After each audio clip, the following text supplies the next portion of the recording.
people think of Greenville, South Carolina, the first thing that comes to mind is beautiful Falls Park Waterfall. However, unbeknownst to most, water isn't the only thing that rushes through the city.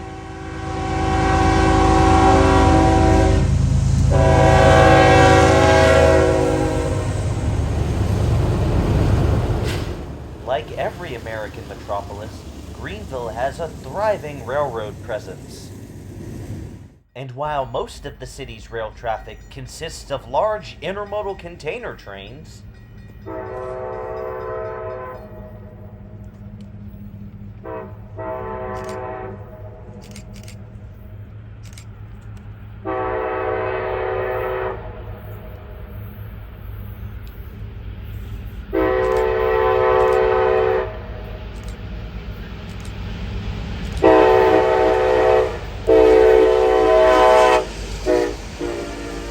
every now and then something special will roll through.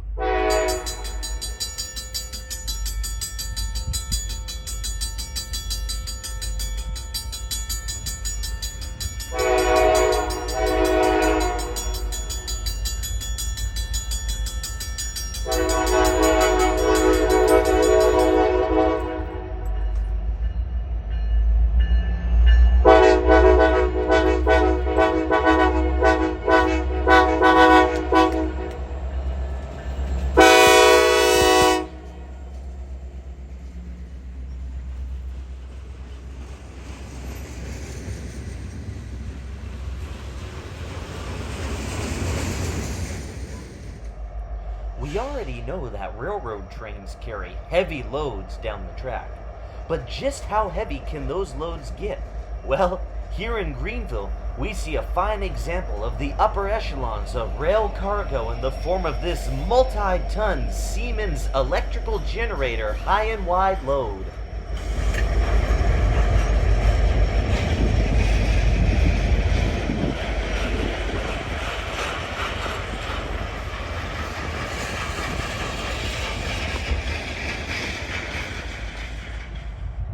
The railroad is one of the most efficient ways to transport large and bulk goods across the nation.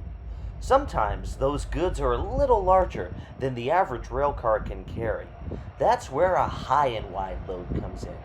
High and wide rail cars are purpose-built to carry extra heavy or extra large goods to and from their destinations along the railroad line. Here in Greenville, we often see through trains carrying high and wide loads burdened with Siemens electrical generators. They are usually bound for power plants down south by way of Atlanta. But before this particular train can make its way to the terminus city, it must first stop in Greenville Yard for a crew change.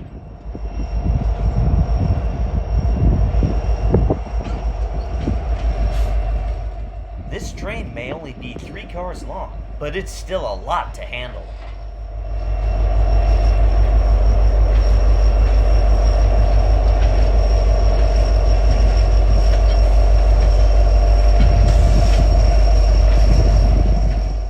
For starters, we have the high and wide load itself. Not able to exceed over 25 miles per hour when loaded, this enormous high and wide carrier is meant to carry some of the heaviest loads the railroad is able to transport. With 10 axles on each side, that amounts to 20 wheels total on this car alone. And as you can see by the size of that generator, it's going to need each and every one of them to be able to get the load to its destination.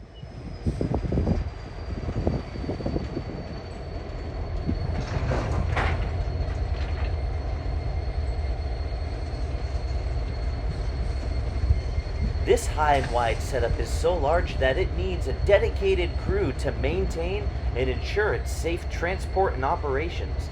That's where the caboose comes in.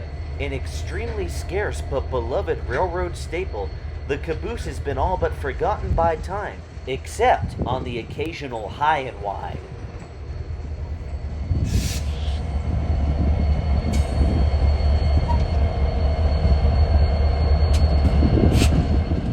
It takes a monstrous locomotive to be able to transport a load as large as that electrical generating turbine, a locomotive like the SD-70 ACE.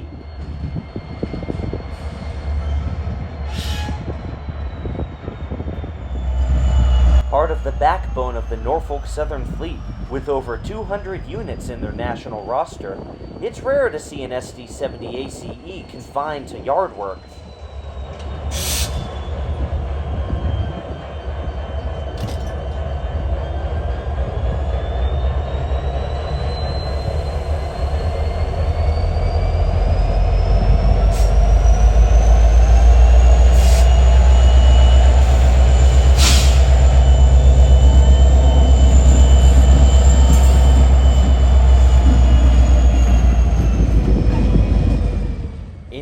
It's much more common to see one of these SD-42s performing the menial daily tasks of switching and sorting cars in a small train yard.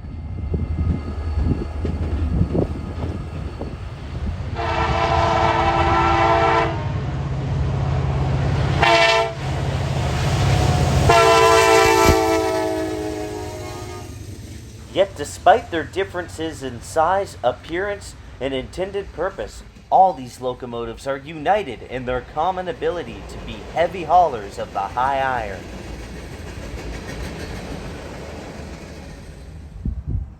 American freight trains come in many shapes and sizes. Sometimes it's those smaller locomotives pulling the large trains.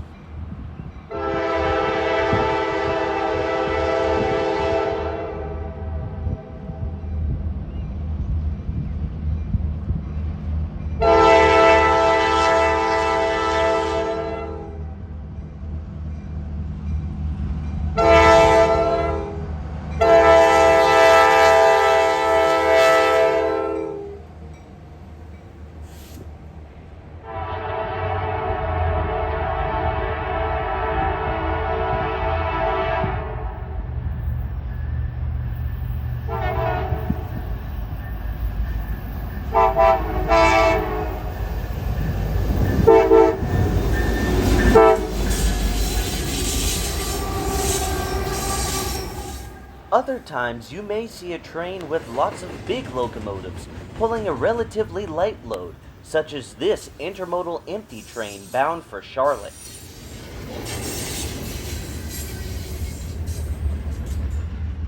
Travel elsewhere across the nation.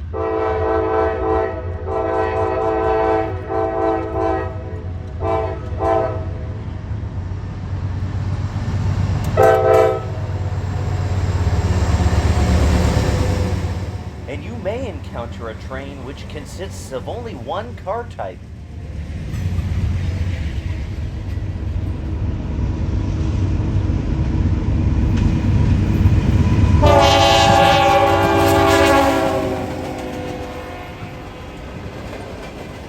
These trains are known as unit trains, and they're some of the most important and heaviest trains you can find running on America's mainline freight network.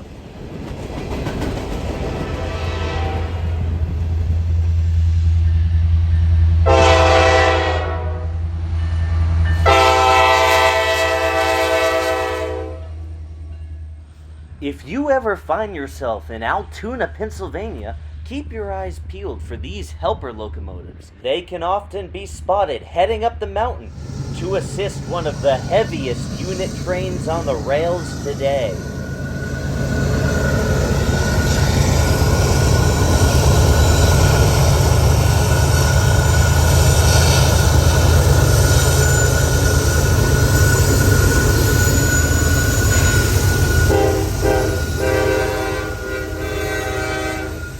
Coal power may be declining in popularity, but there's still dozens of power stations relying on this fossilized fuel to keep the lights on, and that's enough incentive for the Norfolk Southern to run a fully loaded coal train up and down the mountains of Pennsylvania each and every day.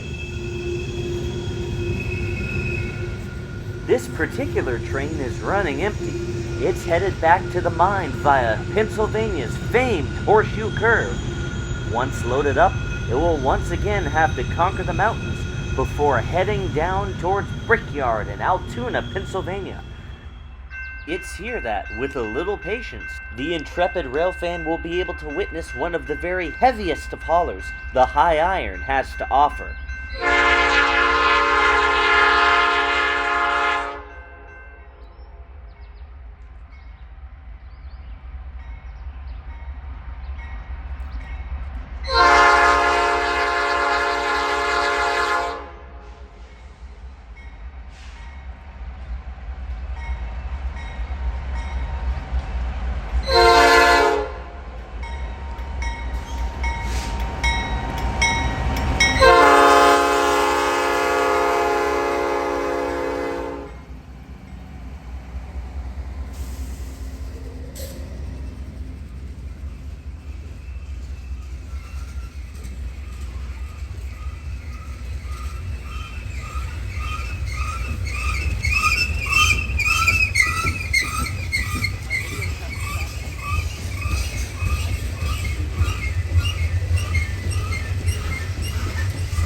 When you're going down a mountain, your brakes are going to be more on than off.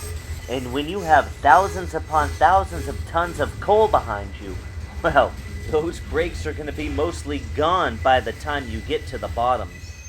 Operating a coal train is a three-way duel.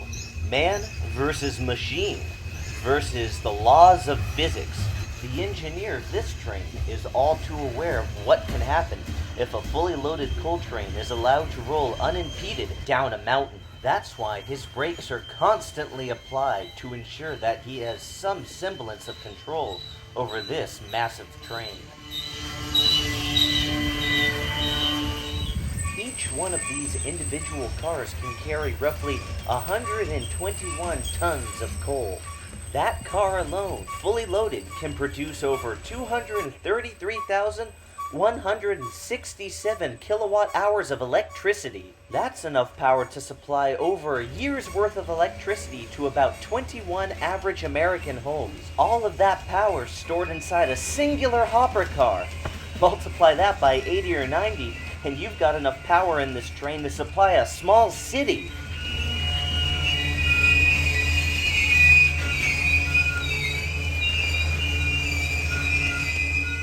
All that potential energy may be good and well when it arrives at the power plant, but right now, that coal is doing nothing to help ease the job of those leading locomotives.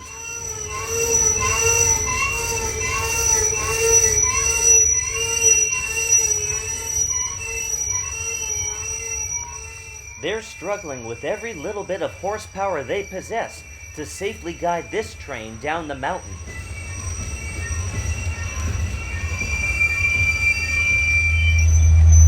That's where those helper units we saw head up to Horseshoe Curve come in.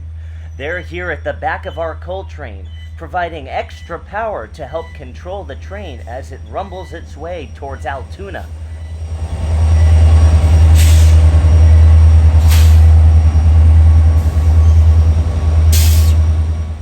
Not one, not two, but 4 helper units are required to keep this train under reins and under control.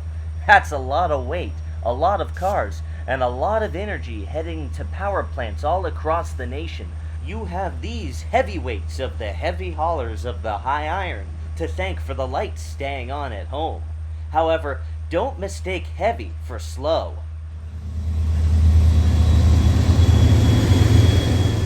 Even though these trains crawl along mountainous terrain,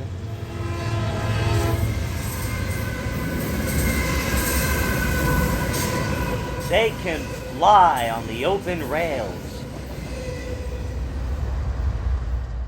And even though those heavy haulers come in many different colors, shapes, and sizes,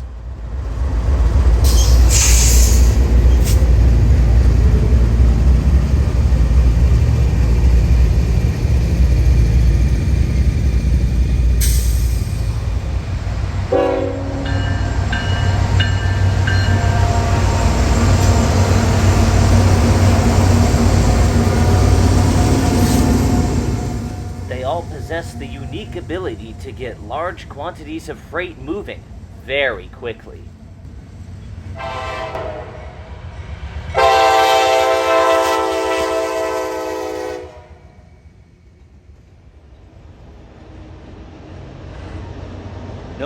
matter the terrain or grade.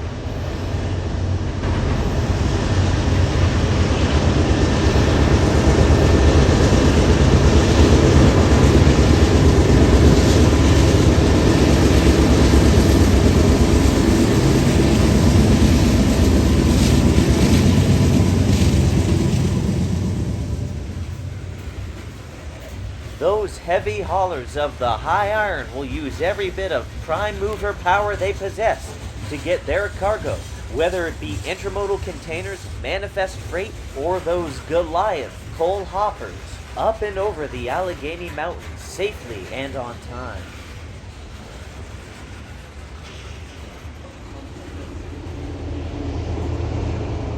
So the next time you're trackside and hear this roar,